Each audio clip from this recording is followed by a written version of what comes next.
Eu andei a sós com Cristo em divina comunhão, e não mais me atrai o mundo, pois estou em sua mão. Na montanha eu o vi, e então conforto veio a mim. A visão tão gloriosa ficará até o fim. Eu o vi, eu o conheço, pois comigo ele andou, e a presença gloriosa para sempre então ficou. Ó presença gloriosa, ó que rosto belo eu vi. Eu pertenço sempre a ele, vida eterna recebi.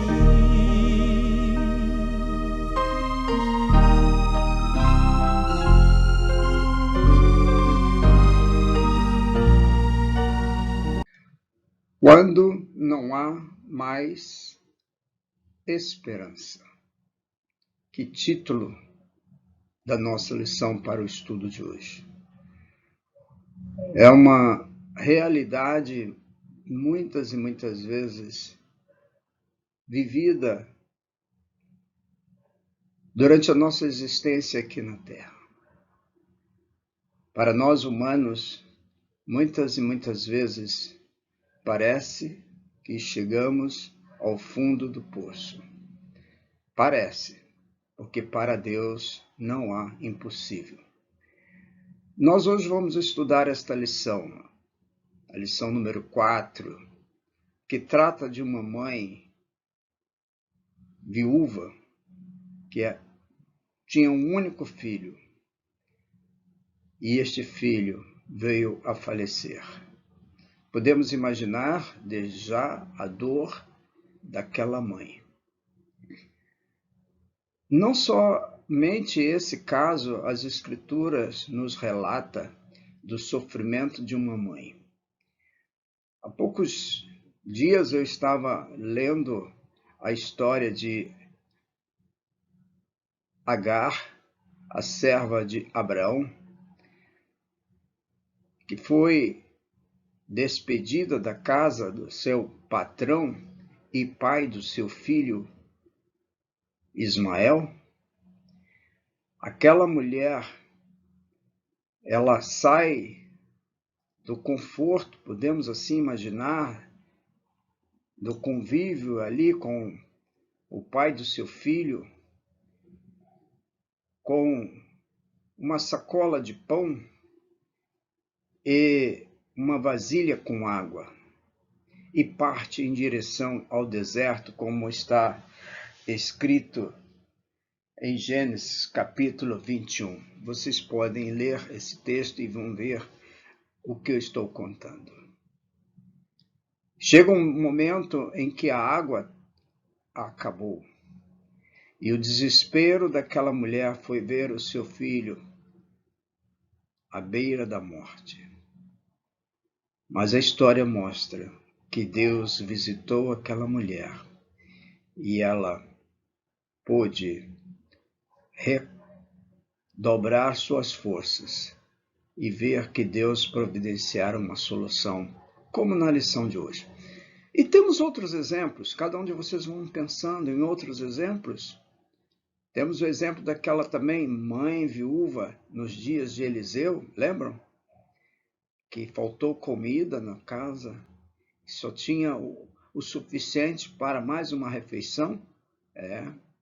Temos também o caso de Marta e Maria, quando faleceu seu irmão. Enfim, meus irmãos, esta é uma lição que vai nos fazer pensar. Quando não há mais esperança para nós, Deus tem uma resposta. A todos vocês, uma boa lição é o que eu almejo. Leiamos juntos o texto áureo. Pois assim como o Pai ressuscita e vivifica os mortos, assim também o Filho vivifica aqueles a quem quer. João, capítulo 5, versículo 21. Que o Senhor nos abençoe com esse texto áureo que nos mostra que o Deus Pai ressuscita e vivifica os mortos, e o Deus Filho age da mesma forma, como diz João, capítulo 5, versículo 21. Jesus vivifica aqueles a quem ele quer. Vejamos as lições da semana. Eu espero que vocês tenham podido separar um tempinho da lida diária e lido os textos marcados para o nosso estudo. Sempre vou insistir, esta é a melhor maneira de todos nós aprendermos a palavra do Senhor. Eu não vejo outra maneira. E agradecemos a Deus por deixar este livro à nossa disposição. Livro esse que já foi, por muitas e muitas vezes, tentado a sua destruição na terra. Mas Deus tem, na sua misericórdia, preservado estas páginas sagradas para que possamos entender o seu propósito na vida de cada um de nós. Então vamos lá. Na segunda-feira eu separei esse texto de Coríntios. 2 Coríntios capítulo 1, versículo 3. Eu gostei desse versículo porque aqui o apóstolo Paulo ele vai escrevendo aos irmãos de Corinto sobre a vontade de Deus, como ele diz, né? Ao irmão Timóteo, né? Ele, o irmão Timóteo, melhor dizendo, escrevendo à igreja de Deus que está em Corinto e a todos os santos. Então esta era a preocupação do apóstolo Paulo. E ele diz aqui: bendito seja o Deus e Pai de nosso Senhor Jesus Cristo, o Pai de misericórdias e de toda consolação. Prestemos bem atenção, meus amados irmãos. Deus é o Pai de misericórdia e de toda consolação. Haja o que houver em nosso viver aqui neste mundo, se estivermos firmes no Senhor, as suas misericórdias nos alcançarão, bem como as suas consolações. Na terça-feira, Salmo 123, versículo 1. O salmista aqui, ele nos reporta a ideia de que a morada de Deus é nos céus.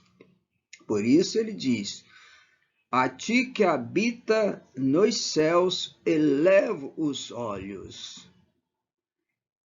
Meus irmãos, esta informação é preciosa por saber que a nossa visão é a visão celestial, porque é lá nesse infinito onde os nossos olhos não alcançam mais, é que o Senhor Deus tem a sua morada, como diz o salmista aqui. Na quarta-feira, eu separei Salmo 103, versículo 10. Aqui o salmista trata da misericórdia também do Senhor, como no Salmo 123. O Deus que mora nos céus, esse Deus a quem nós elevamos os olhos, tem misericórdia de nós, como diz o salmista. Ele ora ao Senhor: tem misericórdia de nós, tem misericórdia, pois estamos sobremodos fartos de desprezo. Então, nesse Salmo 103, versículo 10, o salmista diz: não nos trata segundo os nossos pecados, nem nos retribui consoante as nossas iniquidades. Isto é misericórdia de Deus, porque se ele fosse levar assim,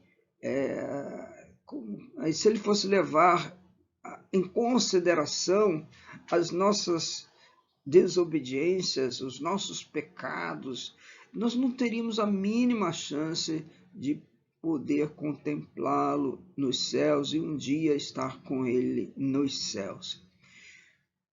Mas ele não nos trata segundo os nossos pecados, porque ele enviou o seu Filho a este mundo para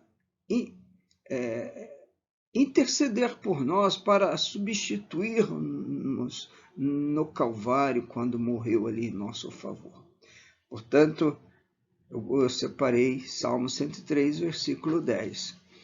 Na quinta-feira, Mateus 9, 36, foi o versículo que eu separei nesses versículos da leitura de quinta-feira, né?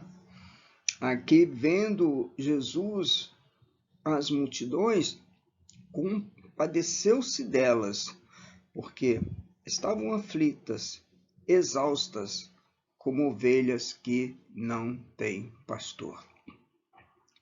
Compadeceu-se das multidões de aflitos.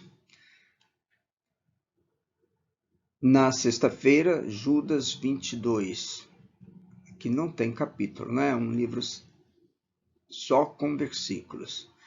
Compadecei-vos de alguns que estão na dúvida.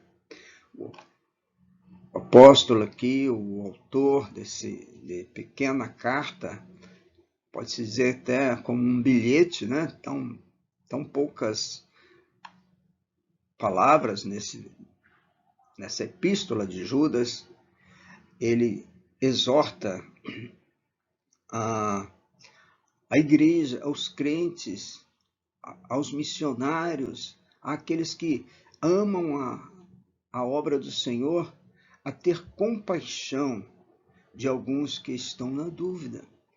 Quando nós estamos evangelizando alguém que ainda não conhece o Senhor Jesus Cristo, nós precisamos usar de compaixão, de compadecimento, até passar para eles esta novidade que é a salvação em Jesus Cristo. E terminando as lições, a lição de sábado, eu separei Lamentações, capítulo 3, né, versículo 22. E compadecei-vos, melhor dizendo, as misericórdias do Senhor são a causa de não sermos consumidos, porque as suas misericórdias não têm fim.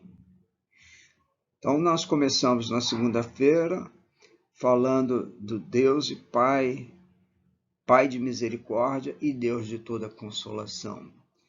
E terminamos as lições da semana falando de as misericórdias do Senhor são a causa de não sermos consumidos, porque as suas misericórdias não têm fim. E é isso que nós vamos ver nesta lição de hoje, esta misericórdia do Senhor, dessa feita exercida pelo nosso amado Jesus, o Filho do Deus Pai.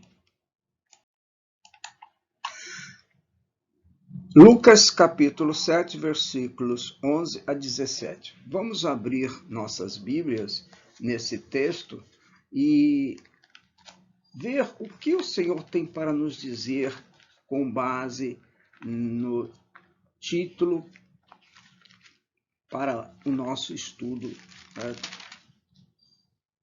dessa manhã, quando não há mais esperança. Vamos abrir, eu estou abrindo a minha aqui e quero que vocês também tenham suas Bíblias abertas.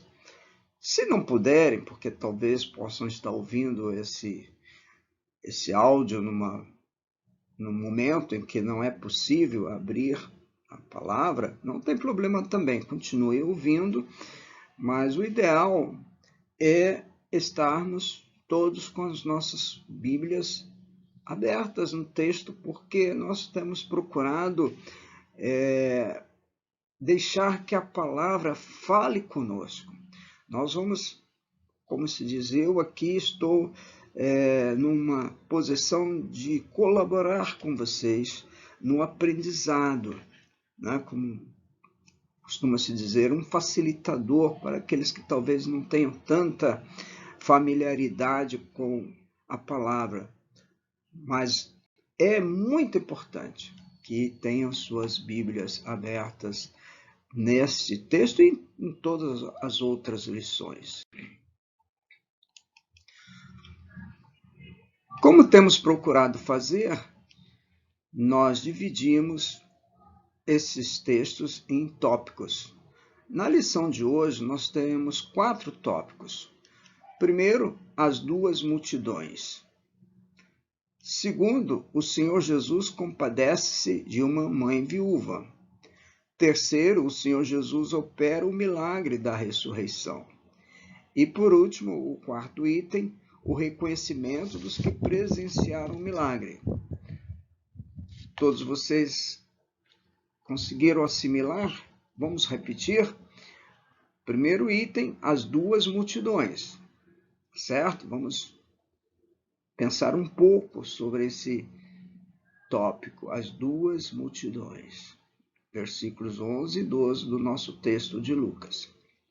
Segundo, o compadecimento do Senhor. Já falamos na introdução, mas vamos novamente abordar essa questão.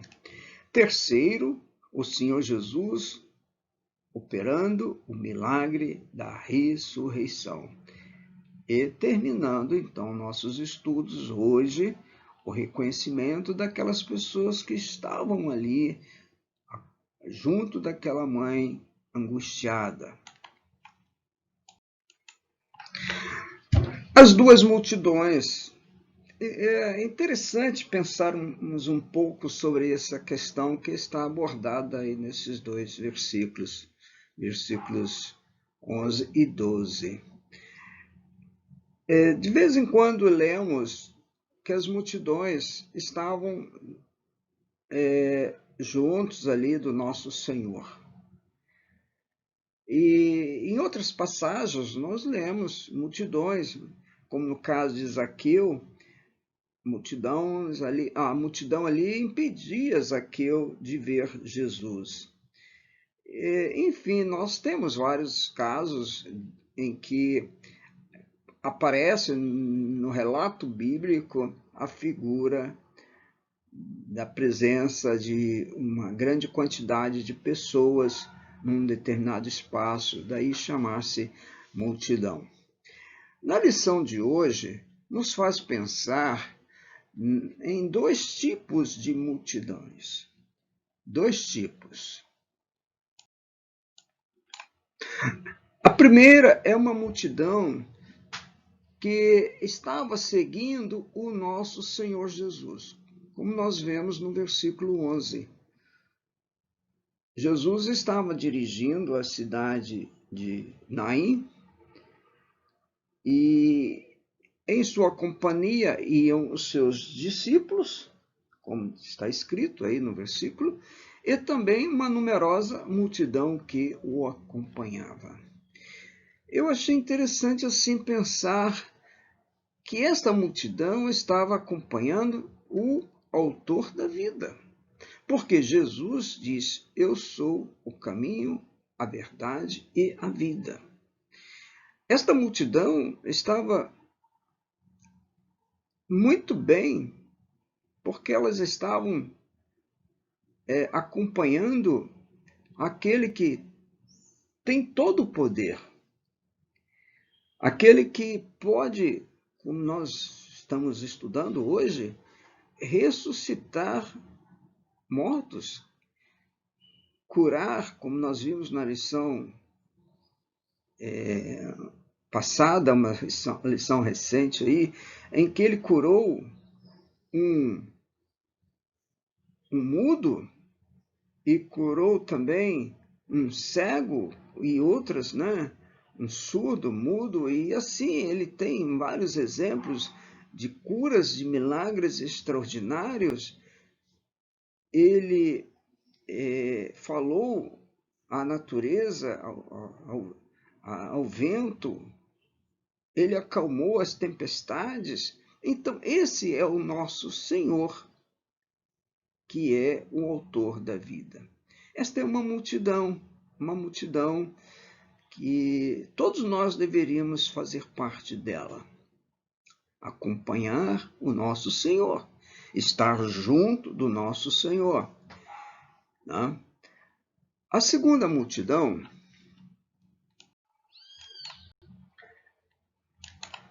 é a que está no versículo 12. Observem aí. Como o Senhor se aproximava da porta da cidade, juntamente com aquela multidão, né? Eis que observou que saía o enterro do filho único de uma viúva. E grande multidão estava acompanhando aquele sepultamento. Uma grande multidão estava junto daquela mãe sofredora. Portanto, aquela multidão estava seguindo a morte. Não estou com isso criticando aquela multidão, mas o que nos faz pensar, a pergunta que nos vem à mente é essa: qual das duas multidões nós estamos envolvidos? Qual delas nós estamos participando? Na multidão da vida, que segue o autor da vida, ou na multidão que segue a morte? Na verdade, esta pergunta ela é mais específica para o amigo que ainda não aceitou o Senhor Jesus Cristo como Senhor e como Salvador. Aliás, daqui a pouquinho eu vou comentar um pouquinho sobre essa questão do Senhor. Portanto, é importante pensar se alguém ainda tem essa dificuldade de diferenciar em que multidão está. Pense se você está na multidão da vida ou na multidão da morte. É óbvio que a multidão da vida é bem melhor, né? Portanto, eu deixo com vocês essa reflexão de qual das multidões nós estamos participando. A multidão da morte, ela muitas vezes ela é convidativa. Há poucos dias eu estava ouvindo comentário a respeito do aumento da incidência da pandemia, melhor dizendo, da infecção, né? A pandemia é uma só, da infecção pelo vírus, por esse vírus chamado coronavírus. O comentarista estava dizendo que agora, no meado de janeiro, a incidência tem sido alarmante por causa das aglomerações do final de ano, por causa das festas de final de ano. Aquelas aglomerações fizeram com que o vírus se espalhasse muito mais rápido do que os hospitais tinham condição de assistir os enfermos. Vocês devem ter acompanhado o noticiário lá em Manaus, que faltou oxigênio, que é um remédio bem conhecido da ciência, é fácil até de se ter, porém, fácil assim, tem que ser trabalhado para ter esse remédio. E, no entanto, faltou oxigênio e bateu o desespero, exatamente porque a multidão, a aglomeração tem sido, segundo vocês podem observar no noticiário, a causa dessa proliferação do vírus. Então, qual das multidões nós estamos? Porque a multidão da festa, a multidão do lazer, ela tem esse lado perigoso. Podemos pensar nisso como uma advertência e cuidar da nossa vida espiritual e não nos envolvermos na multidão que leva à morte. Segundo item da nossa lição, o Senhor Jesus compadece-se de uma mãe viúva. Versículo 13 do nosso texto. Está aí. Vendo-a, o Senhor se compadeceu dela. Eu fico pensando, esse olhar de Jesus compadecendo-se daquela mulher. Eu sempre penso que deve ter sido um momento assim de extrema emoção, sentimento, porque o nosso Senhor, ele tinha essa característica de olhar os aflitos, olhar os exaustos com muita compaixão. Eu quero chamar a atenção aqui dos meus queridos irmãos, antes de pensarmos nessa mãe, nesta maneira como Lucas escreveu, chamando o nosso Senhor Jesus de Senhor. Olha só como ele escreveu. Vendo-a, o Senhor se compadeceu dela. Chamo atenção um pouquinho para esse momento, para essa palavra, nesse momento, e pensar qual é o tratamento que nós estamos dispensando ao Senhor Jesus Cristo. É preciso nós olharmos Jesus com muito respeito, e a palavra Senhor, ela tem essa colocação de respeito. Alguém que se sente abençoado, alguém que se sente protegido por um superior. Senhor é uma forma de tratamento respeitosa que usamos na nossa sociedade. E esta forma de tratamento também, e muito mais, pode-se dizer, deve ser atribuída a Jesus Cristo, o Messias, o Salvador. Qual tem sido o senhorio de Cristo na nossa vida?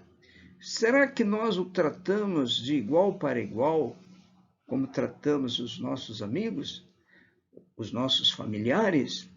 Ou nós o olhamos com aquele olhar de respeito e reverência?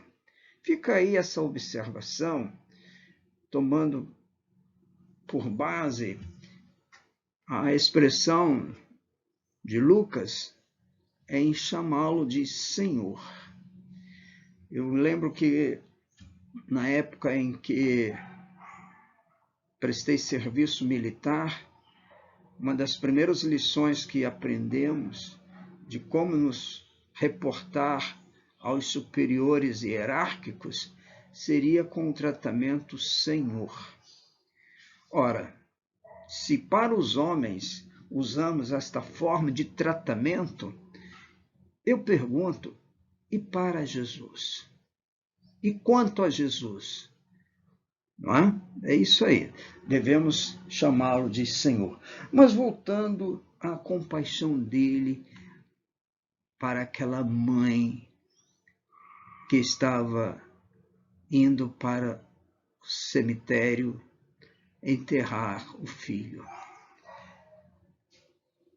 Compadeceu-se dela. Vendo suas lágrimas, ele disse: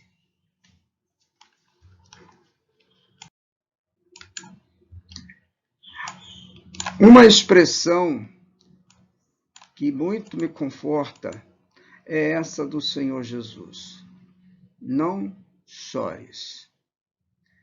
O nosso Senhor, ele tem essa forma de nos consolar diante da tristeza.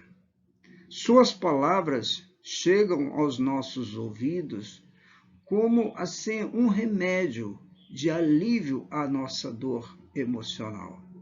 Foi isso que o nosso Senhor fez ao olhar aquela senhora, compadecer-se dela e dizer: não chores. Gostaríamos de dizer a todos os nossos queridos irmãos: pode confiar nessa voz meiga, nessa voz suave do Senhor Jesus, porque ainda hoje ele fala conosco de uma forma ou de outra. Ele nos consola em momentos de dificuldade, em momentos que muitas vezes parece que não há mais esperança, né? Como está no título. Não há mais esperança. Eu coloquei aqui: para nós. Nós humanos, muitas vezes, não enxergamos mais saída para as nossas dificuldades. Mas é um engano, que para o nosso Senhor Jesus sempre haverá uma solução. Em Gênesis, capítulo 18, versículo 14, o Senhor Jesus pergunta,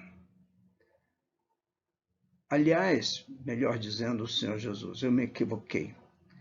O anjo que visitou a Abraão lhe pergunta: acaso para o Senhor há coisa demasiadamente difícil? O anjo estava ali transmitindo uma notícia de que Sara, a esposa de Abraão, já em avançada idade, coisa que para o homem era impossível, ela teria um filho. Quer dizer, já não havia mais esperança para Sara, devido à idade, mas para o Senhor tudo é possível. Para Deus não há nada demasiadamente difícil. Ainda lembrando de uma outra vez em que o anjo aparece aqui entre nós, desta feita, quando ele anuncia àquela jovem Maria que ela seria a mãe do Senhor Jesus, ela fora escolhida para ser a mãe do Senhor, e vendo-a que de fato ela tinha uma certa dificuldade para entender aquela missão nobre, o anjo lhe disse: porque para Deus não haverá impossíveis em todas as suas promessas. Lucas capítulo 1, versículo 37. Então, quando não há mais esperança para nós, podemos confiar naquele que nos sussurra ao nosso ouvido: não chores. No terceiro item do nosso estudo nesta manhã, podemos observar o grande milagre da ressurreição operado pelo nosso Senhor Jesus. Um grande milagre. Eu digo grande, todos os milagres são tremendamente especiais. Mas parece-nos que a ressurreição é o ápice de todos os milagres. E foi isso que aconteceu. Lemos que o Senhor Jesus aproximou-se daquele corpo enrolado num lençol, em cima de uma maca, ou talvez uma tábua, ou alguma coisa que servisse para transportar aquele corpo, ele, diz aqui o texto, mandou que parassem e aproximou-se daquele corpo e disse: jovem, eu te mando, levanta-te, levanta-te.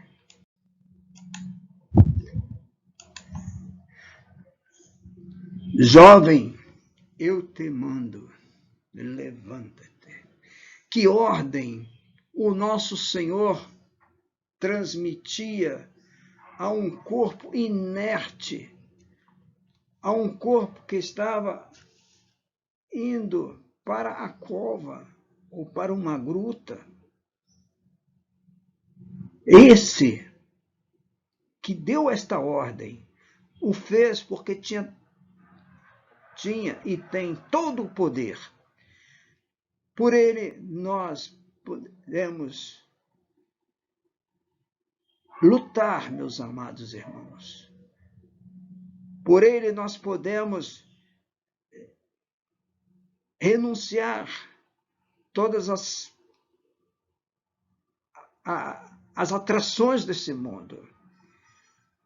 Ele vale o nosso esforço, se isso for necessário, de nos abster das contaminações desta vida, porque ele é o Todo-Poderoso.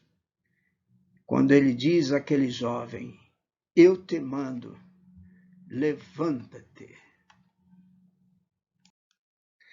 Efésios capítulo 5, versículo 14, o apóstolo Paulo, escrevendo à igreja de Éfeso, ele faz um apelo àqueles que estavam adormecidos, e agora nós estamos pensando não no caso de um adormecido como aquele jovem, mas um adormecido no sentido espiritual, porque aquele que não tem Jesus Cristo em sua vida, ele é, na verdade, um morto espiritualmente pensando. E Paulo escreve dizendo: desperta, ó tu que dormes, levanta-te de entre os mortos, e Cristo te iluminará. Uma vida sem Cristo é comparada a uma vida de morto, espiritualmente dizendo. Este mesmo Jesus que disse àquele jovem, também é o mesmo hoje que diz: levanta-te.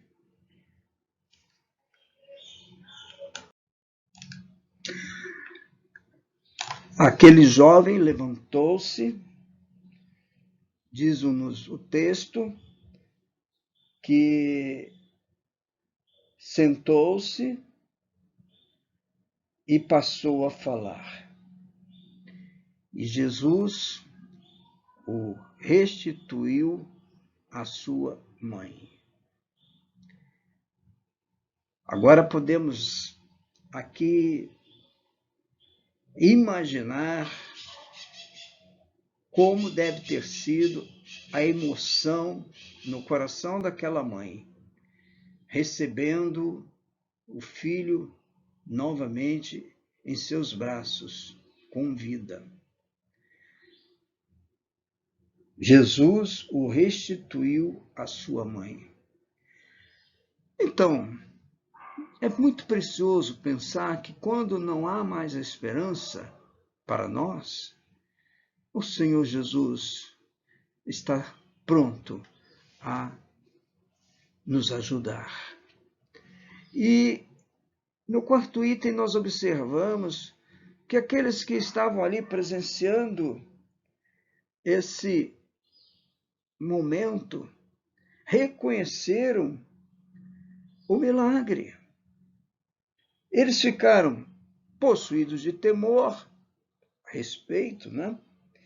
E também eles passaram a glorificar a Deus, porque eles estavam diante de um ser sobrenatural. E eles diziam, como está escrito aí no texto, grande profeta se levantou entre nós. Grande profeta se levantou entre nós. E Deus visitou o seu povo. Esse profeta que foi levantado entre aqueles ali na imaginação deles, e de fato o Senhor veio como profeta também. Moisés falou sobre isso, que viria um profeta superior a ele, e de fato veio. Aquele que estava ali diante deles era o enviado de Deus. Deus visitou o seu povo. Então, que o Senhor nos ajude com esta lição, meus irmãos. Memorizemos isso que estamos estudando nesta manhã. Quando não há mais esperança para nós, há ainda uma saída, há ainda uma solução. Podemos confiar nestas promessas de Jesus. Podemos sim, podemos sim. Porque se isso não fosse verdade, não teria nenhum sentido nós confessarmos publicamente que somos cristãos, mas nós o fazemos por convicção de que este Jesus sempre nos auxilia, sempre nos socorre, sempre nos dá conforto. Estou lembrando agora, se não estou enganado, mas os mais antigos talvez vão lembrar. Acho que em 1962, devia ter 12 anos, foi feita melhor dizendo, promovida uma grande campanha evangelística na cidade do Rio de Janeiro, e convidado um irmão americano para trazer a palavra. Se também não estou enganado, era um irmão conhecido, muito conhecido, faleceu agora há pouco tempo, chamado Billy Graham. Esse irmão pregou no estádio do Maracanã para milhares de pessoas. E o tema daquela campanha evangelística espalhado pela cidade do Rio de Janeiro através de faixas e cartazes era esse: Cristo, a única esperança. Vou repetir para os mais novos: Cristo, a única esperança. E é isso mesmo. Passado, pode-se dizer, quase 60 anos, esse Cristo continua sendo a única esperança. Com isso, meus amados irmãos, nós estamos concluindo esse estudo. Lembrando desta mulher, mãe, viúva, mas também lembrando do Senhor Jesus, que compadeceu dela e lhe restituiu o filho que havia falecido. Que o Senhor nos estimule a viver confiante nas suas promessas. Que Deus possa estar abençoando todos os nossos queridos irmãos.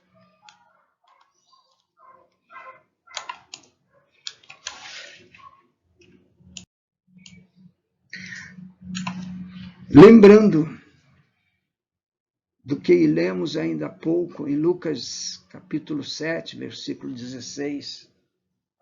Agora recente. Deus visitou o seu povo. esse Jesus é obra de Deus aqui na terra entre nós. Deus visitou o seu povo. Deus está visitando você nesta manhã, está nos visitando nesta manhã.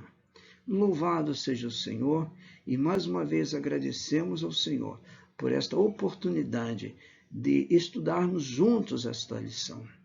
E esperamos, a nossa oração de esperança é que esta lição possa, como as outras que já temos estudados, trazer alento ao nosso coração. Na próxima semana, se o Senhor nos permitir, estaremos estudando a lição número 5, a oração do discípulo. Domingo 31 de janeiro, último dia do mês. Que o Senhor nos ajude durante esta semana, já irmos estudando as lições diárias, para quando chegar no próximo domingo, estarmos, como dizia o nosso irmão Ciro Fraga, com o nosso cestinho bem cheio da palavra do Senhor. Na verdade, mais uma vez, que Deus esteja abençoando a cada um de vocês. Convido-os a orarmos nesse momento. Senhor, nosso Deus, nosso Pai, nós agradecemos por esse tempo de estudo da Tua Palavra. Agradecemos porque o Senhor tem nos dado este livro sagrado e, através do Teu Santo Espírito, nos despertado para diversos itens necessários para aplicarmos no nosso viver dia a dia.